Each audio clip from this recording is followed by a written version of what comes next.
So, Coach, it looked like the defense was pretty stingy today.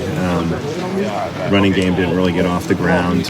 What are your thoughts on how the running game's coming and what the defense is doing right now? Yeah, I feel great about the running game. They made some good plays on defense today. We're seeing a multitude of fronts and blitzes right now that we're still adjusting to. But I don't lose confidence in what we're doing. We just got to be a little bit more consistent. Like I told those guys, it's really about we know what to do. We're just still cleaning up how we're doing things right now. Josiah Martin's a guy that had some pretty solid offers, but are you sometimes a little surprised to see a freshman come in, especially in the spring, and do as much as he's doing? I think he had like 7 or 8 catches today. Yeah, he had 7 or 8 catches today. He had 9 catches on 10 targets on Saturday. He definitely carried his momentum from Saturday. It's been awesome to see. He's a great kid. He's super intelligent.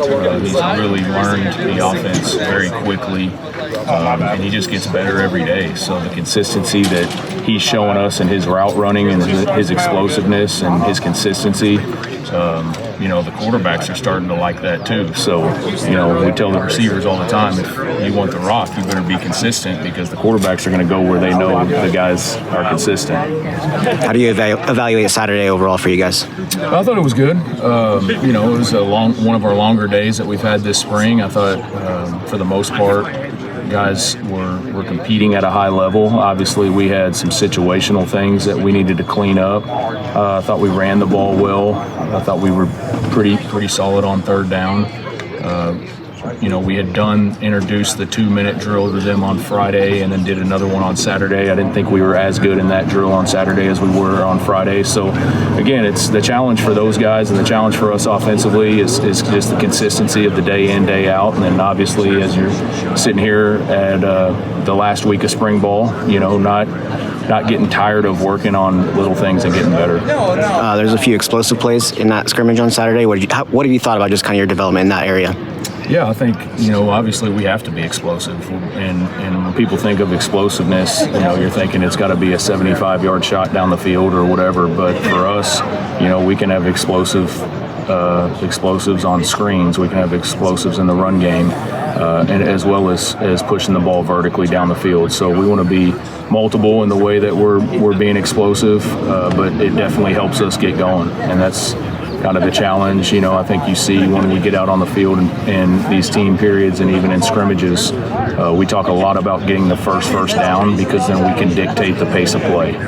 So that's a big point of emphasis for us is go out there, let's pick up the first down, and then we can start playing with our tempo that we want to play with. Feels like Tron has kind of hit a nice stride in his spring so far. What have you thought about his last week and a half or so? Yeah, Tron's getting healthier. He was sick a little bit before spring break, and just getting him back and rolling. I think he's starting to kind of hit stride of where we need him to be, and then he knows that he's just got to continue developing in the weight room this off season. The challenge for him is the stronger he can be. I think the more physical he's going to be on the perimeter, and the better he'll be.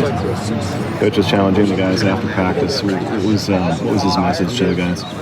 Yeah, just kind of what I talked about, being consistent and doing it. Today kind of felt like a in-season Monday.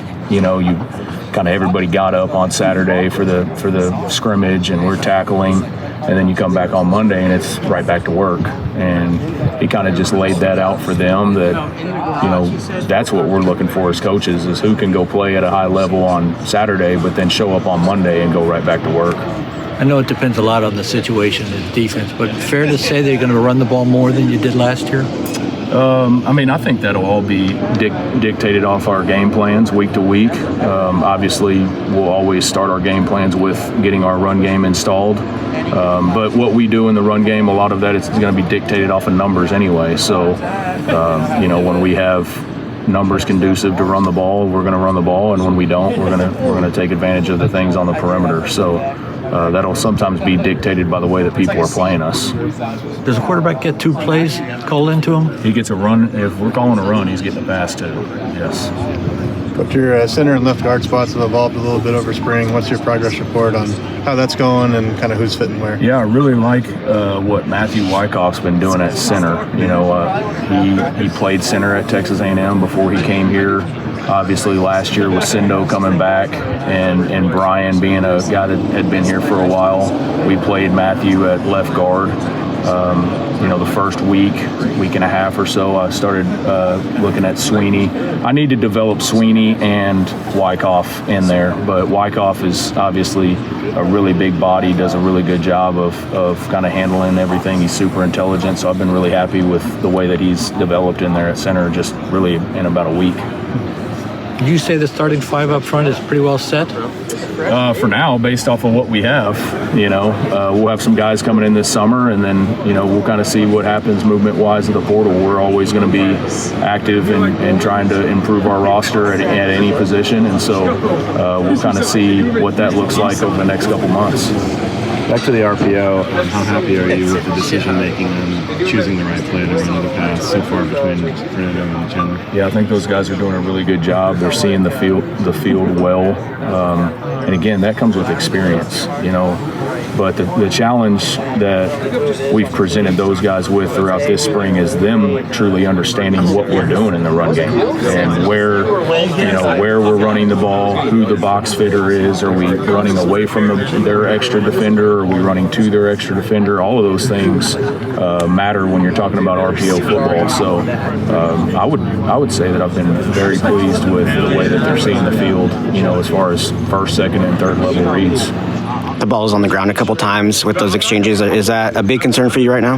No, just we've got a lot of guys kind of rolling in there at center with that second, third group, and we got to get that cleaned up, obviously. But the first group's been pretty solid with that.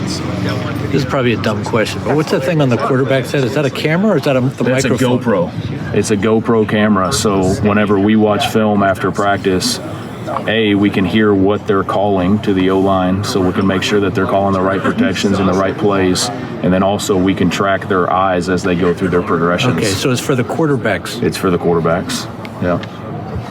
Is that film more valuable for a quarterback to rewatch it, or is it better to see the overhead still? Well, I mean, they're watching every angle, so but I think it's good just for them to hear, for Coach Gilbert and for myself to hear, the communication that's happening between them and the offensive line, and then also tracking their eyes throughout different concepts. So it's something that we saw the Dolphins doing, and obviously they were on Hard Knocks, and everybody watched that, and we saw some of the video footage that was off of Tua's helmet. We said, well, let's look at it and try it this spring and see if we like it. And I think, not every play you're going to get great film out of that, but there's definitely been some times, especially 7-on-7, true drop back pass, full progression concepts where we feel like we're doing a pretty good job of tracking their eyes. So you're looking at whether he's looking off a safety or something, or?